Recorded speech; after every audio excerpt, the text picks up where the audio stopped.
ఈరోజు రాజమండ్రిలోనేమో పేరు నాని కోతలు, ఇక్కడేమో సజ్జల రామకృష్ణారెడ్డి కోతలు. పేరునికి సజ్జలకి ఇద్దరు వాళ్ళు మాట్లాడినటువంటి మాటలు మతి భ్రమించి మాట్లాడుతున్నట్టు ఉంది. ఏంటంటే నితిన్ రెడ్డి త్వరలో బయటకు వస్తాడు, చంద్రబాబు నాయుడు గారికి చుక్కలు చూపిస్తాడని పేరు నాని అంటాడు. ఏవై నాని, పెద్దిరెడ్డి రామచంద్రారెడ్డి, పెద్దిరెడ్డి నితిన్ రెడ్డి 2024కి ముందు ఎన్నికలు 2 సంవత్సరాలు ఉన్నాయనగా కుప్పంలో వాళ్ళు వేసినటువంటి వెకిలి వేషాలు అన్నీ కావు. ఏదైతే అవినీతి సొమ్ముందో, ఏదైతే లిక్కర్లో అన్యాయంగా సంపాదించినటువంటి సొమ్ముందో ఆ డబ్బుని కుప్పంలో ఖర్చు పెట్టి చంద్రబాబు గారిని ఓడిస్తామని తండ్రి కొడుకులు ఉత్తర కుమారులాగా ప్రగల్భాలు పలికిని ప్రజలకు జ్ఞాపకం ఉంది. చంద్రబాబు నాయుడు గారిని కుప్పంలో ఓడిస్తానన్నటువంటి ఈ తండ్రి కొడుకులు నిక్కుతూ నీలుగుతూ ఈ ఒకప్పుడు ఎంతెంత మెజార్టీలతో గెలిచేవాళ్ళో మొన్న ఎంత మెజార్టీతో గెలిచారో ప్రజలు గమనించారు. ఇంకా చుక్కలు చూపించడం ఏంటి? అరెస్ట్ అయి 40 రోజులు అయింది, ఇంకా పోలీస్ కస్టడీకి కూడా తీసుకోలేదు అని మరో మాట అంటాడు. పోలీసు ఇవ్వాలంటే ఏసీబీ, అలాగే CID, vigilance, law and order ఇవన్నీ జగన్మోహన్ రెడ్డి ప్రభుత్వంలో ఉన్నట్టు మీ మోచేతి కింద ఉన్నాయనుకుంటున్నాం ఏంటి? పిఎస్ఆర్ ఆంజనేయులు లాంటి డీజీలు ఉంటే ప్రభుత్వం చెప్పినట్టు నడుస్తారు, చట్ట ప్రకారం వాళ్ళ పనులు వాళ్ళు చేస్తారు. ఇంకా నువ్వు వైసీపీ ప్రభుత్వం ఉందనుకున్నావు ఏంటి? నితిన్ రెడ్డిని కస్టడీ తీసుకొని విచారించలేదు. అయ్యో, మీ పార్టీలో మొన్నటి వరకు నెంబర్ 2గా ఉన్న A2 అయినటువంటి విజయసాయి రెడ్డి సాక్షాత్తు లిక్కర్ స్కామ్ జరిగింది రాష్ట్రంలో అని చెప్పారు కదా. విజయసాయి రెడ్డి లిక్కర్ స్కామ్ జరిగింది, ఆయన సిఐడి ముందు హాజరయ్యాడు, హాజరయ్యి అన్ని విషయాలు చెప్పాడు. అందులో ఎవరెవరు ముద్దాయిలో చెప్పాడు, ఎవరెవరికి ఎంతెంత వాటాలు అందినాయో చెప్పాడు. దాన్ని బట్టి వాళ్ళు ముందుకెళ్తున్నారేమో. అసలు నువ్వెవరో నేనెవరనా? నితిన్ రెడ్డిని కస్టడీకి తీసుకెళ్ళలేదు, వాళ్ళకి అవసరమైతే కస్టడీకి తీసుకెళ్తారు, లేకపోతే తీసుకెళ్ళరు. అసలు ఒక మంత్రిగా పనిచేసినటువంటి వ్యక్తిగా మాట్లాడుతున్నావా, లేకపోతే నీ ఇష్టానుసారం మాట్లాడుతున్నావా? ఏదో నితిన్ రెడ్డి, పెద్దిరెడ్డి ఇద్దరు శుద్ధపూసలు అని ఈ శుద్ధపూస బియ్యం బొక్కేసినటువంటి ఈ శుద్ధపూస వాళ్ళకి సర్టిఫికేట్ ఇచ్చాడు. రాజమండ్రి సెంట్రల్ జైలు సాక్షిగా, రాజమండ్రి సెంట్రల్ జైలులో బయట వాళ్ళిద్దరూ శుద్ధపూసలు అని బియ్యం కేసులో బియ్యాన్ని బొక్కేసినాయి 3 కోట్ల రూపాయల డబ్బులు కట్టినటువంటి ఈ పేరుని అని చెప్పడం ఇంకెంతకంటే దుర్మార్గం ఎక్కడైనా ఉందండి?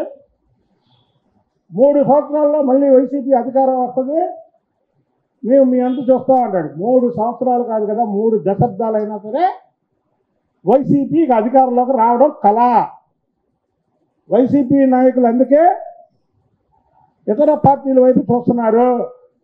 ఇవాళ చంద్రబాబు గారు కానీ పార్టీలో చేర్చుకుంటానంటే మీ పార్టీలో చెప్పబడే హామీలు అందరూ కూడా తెలుగుదేశం పార్టీలో చేరడానికి రెడీగా ఉన్నారు.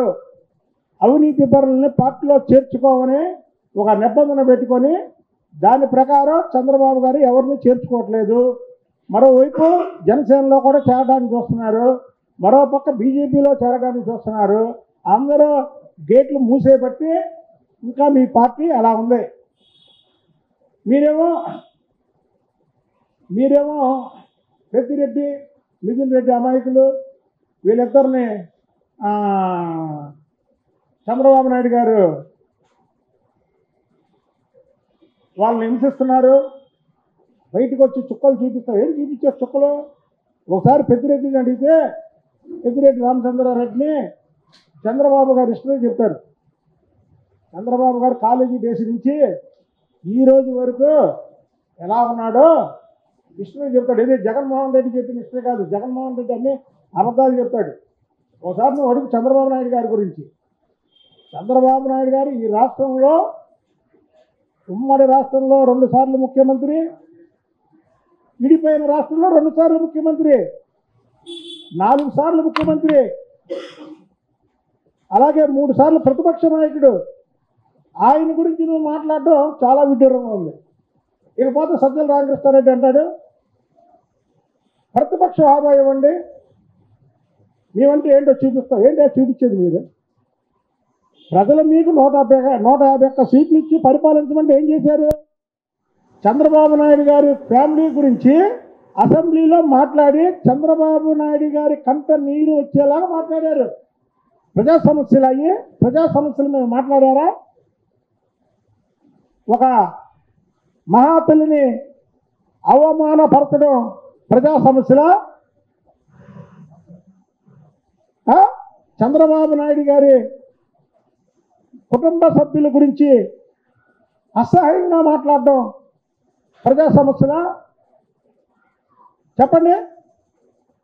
ఇవాళ మాకు 163 సీట్లు ఉన్నాయి, 164 సీట్లు కూటమికి. ఏ రోజైనా జగన్మోహన్ రెడ్డి గారి ఫ్యామిలీ గురించి అసెంబ్లీలో మాట్లాడినటువంటి దాఖలాలు ఉన్నాయా? ఉండవు కూడా. మా నాయకుడు ఆ నేచర్ కాదు. అలా మాట్లాడితే ఎవరిని ఊరుకోడు.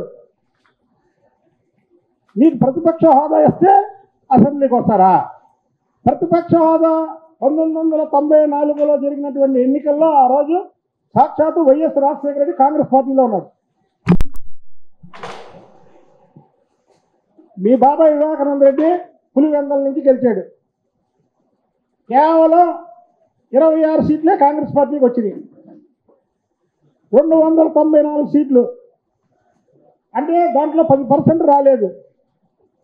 ఆ రోజు కాంగ్రెస్ పార్టీకి ప్రతిపక్ష హోదా రాలేదు. ఏ రోజు ఇప్పుడు మీ వైఎస్ రాజశేఖర రెడ్డి కూడా ప్రతిపక్ష హోదా కావాలని అడగలేదే. అంటే ప్రతిపక్ష హోదా కూడా ఇంకా ప్రతిపక్ష హోదా అడిగాడు సజ్జల రామకృష్ణారెడ్డి. ఇంకొన్ని రోజులు పిచ్చి కుదిరితే ముఖ్యమంత్రి అడుగుతాడు. 11 సీట్లు ఇచ్చారు ప్రజలు, ముఖ్యమంత్రి అని గవర్నర్కి లేఖ రాస్తాడు. అంటే 11 సీట్లు ఇచ్చి ప్రతిపక్ష హోదా కూడా మీకు వద్దు బాబోయ్. అసలు సజ్జల రామకృష్ణారెడ్డి సూటిగా అడుగుతున్నా. సజ్జల రామకృష్ణారెడ్డి, జగన్మోహన్ రెడ్డి అనేక సార్లు చంద్రబాబు నాయుడు గారికి ప్రతిపక్ష హోదా కూడా రాకుండా చేస్తాము అని ఎన్నోసార్లు ప్రగల్భాలు పలికారు. 2019 నుంచి 2024 వరకు వాళ్ళు అధికారంలో ఉన్నప్పుడు ఎలా అన్నారు? ఎందుకన్నారు? ఎన్ని సీట్లు వస్తే ప్రతిపక్ష హోదా రాదు? ఒకసారి చెప్పండి మీరు లెక్కలేసి. మాకు తెలియదులే, మీరు చెప్పండి. 11 సీట్లు వస్తే ప్రతిపక్ష హోదా ఏ రాష్ట్రంలో ఎవరో? 175 సీట్లకి 11 సీట్లు వస్తాయి.